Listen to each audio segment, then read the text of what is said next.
Wrong. Oh, you're wrong. Look, it's simple. The more you produce, the more you buy.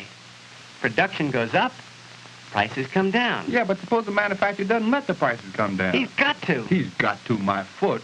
All right, you wait and see. You wait and see.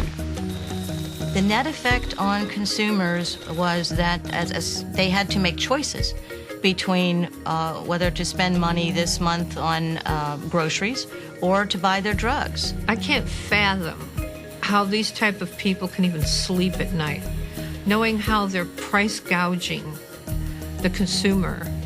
Mylan Pharmaceuticals is one of the nation's largest generic drug manufacturers.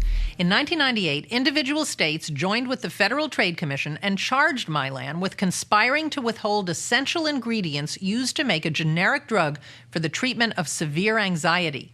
Generic drugs typically sell for a lot less than branded drugs, and they're one of the consumer's main protections against the high prices of medication.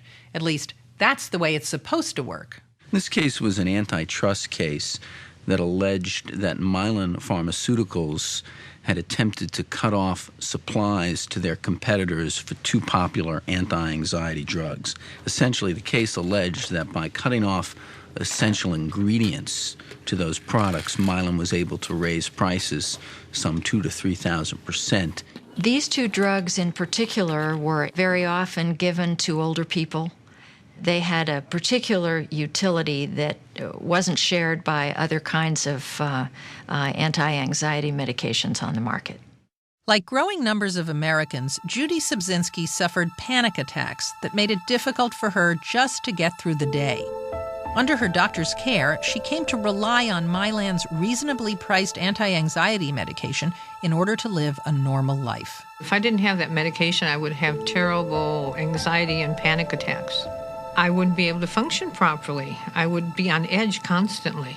When Mylan foreclosed the market by cornering the raw materials, they took products that cost 2 to 3 or 4 cents a tablet and increased them to where they were costing 50, 60, 65 cents a tablet. I probably paid a couple $1,000 extra from what I would have had to pay over the time of when the price rise was in effect. You're talking about people who are already anxious, depressed, upset.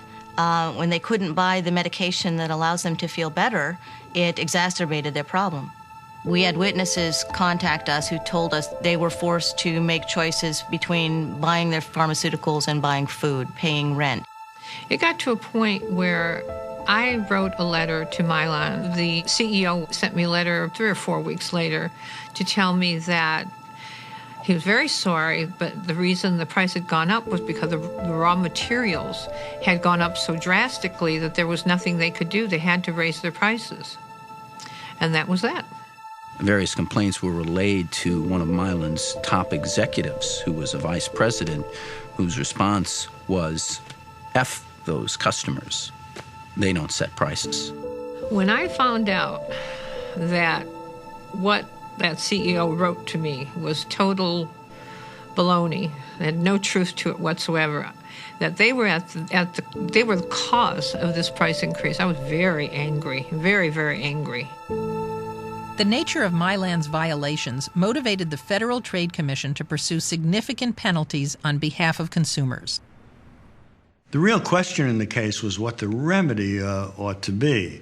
Mylan had probably profited in a little over a year to the tune of over $100 million. In this particular case, there was a multi-state settlement. Other states were involved in addition to California, and there was a $100 million settlement. That went to reimburse consumers, and it also went to reimburse state agencies, ours and others, that had been affected by the overcharges. Now I know not to trust, to be more inquisitive, to dig more, to try to find out what's really going on.